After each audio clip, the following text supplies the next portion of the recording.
President Bashar আল আসাদের পলায়নের পর মধ্যপ্রাচ্যের দেশ সিরিয়ার রাষ্ট্র ক্ষমতা এখন বিদ্রোহী গোষ্ঠী হায়াত তাহরির আল শাম তথা এইচটিএস এর হাতে। গেল রোববার কোনো রকমে প্রাণভয়ে দেশ ছাড়ার পর থেকেই মূলত লোকচক্ষুর অন্তরালে বাশার ও তাঁর পরিবার। এমন বাস্তবতায় প্রশ্ন উঠেছে, পরিবার নিয়ে দেশ ছেড়ে পালিয়ে যাবার আগের কয়েক ঘন্টা কেমন কেটেছিল প্রেসিডেন্ট বাশারের? দীর্ঘ ২৪টি বছর দৌর্দণ্ড প্রতাপে সিরিয়ার রাষ্ট্র ক্ষমতায় অধিষ্ঠিত ছিলেন বাশার আল আসাদ। গেল ৮ ডিসেম্বর প্রাণ বাঁচাতে দেশ ছেড়ে পালিয়ে যাবার মাধ্যমে ভেঙে যায় তার ও তার পরিবারের ৫ দশকের ক্ষমতার চক্র। বিদ্রোহীরা তার বাড়ি দখল করে দেখতে পায় সেদিন তিনি তাড়াহুড়ো করে পালিয়েছেন। রান্না করা খাবার চুলায় রয়ে গেছে এবং ব্যক্তিগত অ্যালবামগুলোও সেখানেই পড়ে আছে। সিরিয়ায় বাশার আল আসাদের শেষ সময়গুলো কেমন ছিল, পালানোর আগে ঠিক কি করেছিলেন দীর্ঘ ২ যুগ প্রেসিডেন্ট থাকা এই স্বৈরশাসক, তা নিয়ে একটি বিশেষ প্রতিবেদন তৈরি করেছে যুক্তরাজ্য ভিত্তিক বার্তা সংস্থা রয়টার্স।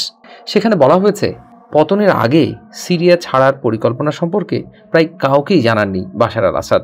তার ঘনিষ্ঠ সহযোগী, কর্মকর্তারা, এমনকি আত্মীয়রাও এ বিষয়ে অন্ধকারে ছিলেন। আসাদ ঘনিষ্ঠ ১২ জন অন্তত জানিয়েছেন, পালাবার আগে আসাদ তার পরিকল্পনা গোপন রাখতে বড় ধরনের প্রতারণা ও ফাঁকির আশ্রয় নিয়েছিলেন।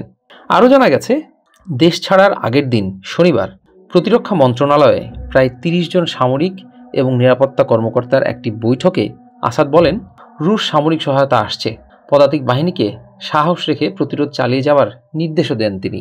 অথচ কয়েক ঘন্টা পরে তিনি নিজেই জীবন বাঁচাতে রাশিয়ায় পালিয়ে যান। আরও জানা গেছে, পালিয়ে যাবার কয়েক ঘন্টা আগে নিজ কার্যালয়ের ম্যানেজারকে কাজ শেষে বাসায় ফেরার কথা জানালেও আসলে তিনি বিমানবন্দরে চলে যান। তার মিডিয়া উপদেষ্টা বুতাইনা শাবানকে বাড়িতে ডেকে বক্তৃতা লেখার কথা বলেন প্রেসিডেন্ট বাশার, কিন্তু শাবান সেখানে পৌঁছে প্রেসিডেন্টকে দেখতে না পেয়ে হতভম্ব হয়ে যান। পরাজয় আসন্ন এটা বুঝতে পেরে ইরানকে সামরিক হস্তক্ষেপের অনুরোধ করেননি বাশার। তার আশঙ্কা ছিল এতে ইসরায়েল তাদের লক্ষ্যবস্তুতে পরিণত করতে পারে, আর মস্কোর পক্ষ থেকেও সামরিক হস্তক্ষেপের প্রস্তাব নাকচ করে দেওয়া হয়। সংশ্লিষ্ট সূত্র বলছে, আসাদ প্রথমে সংযুক্ত আরব আমিরাতে আশ্রয় চেয়েছিলেন, কিন্তু আন্তর্জাতিক প্রতিক্রিয়ার ভয়ে তা প্রত্যাখ্যান করে আবুধাবি। পরে তার নিরাপত্তার দায়িত্ব নেন রাশিয়ার প্রেসিডেন্ট পুতিন। রুশ পররাষ্ট্রমন্ত্রী সের্গেই ল্যাভরভ কাতারে বিদ্রোহীদের সঙ্গে চুক্তি করে আসাদকে মস্কোতে পৌঁছানোর সুযোগ করে দেন। আসাদের প্রধানমন্ত্রী মোহাম্মদ গাজী আল জালালি জানান, পালানোর রাতেও আসাদ পরিস্থিতি নিয়ে তাদেরকে বিভ্রান্ত করেছিলেন।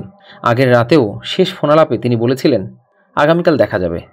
সব মিলিয়ে বলা যায়, যুদ্ধ বিধ্বস্ত দেশ সিরিয়ায় বাশার আল আসাদ সরকারকে উৎখাতের মধ্য দিয়ে শুধু প্রেসিডেন্ট হিসেবে তার দেশ শাসনের ২৪ বছর নয়, বরং এর মধ্য দিয়ে তার পরিবারের ৫৩ বছর দেশ শাসনের অবসান ঘটেছে। বাশার ২০০০ সালে প্রেসিডেন্ট হওয়ার আগে তার বাবা হাফিজ আল আসাদ ৩ দশকেরও বেশি দেশটির প্রেসিডেন্ট ছিলেন। দেশটিতে এখন এইচটিএস এর নেতৃত্বে বিদ্রোহীরা অন্তর্বর্তী সরকার গঠন করছে, আর একই সঙ্গে অনিশ্চিত হয়ে পড়েছে ক্ষমতাচ্যুত প্রেসিডেন্ট, তার স্ত্রী ও সন্তানদের ভবিষ্যৎ, যদিও তারা এখন রাশিয়ায়।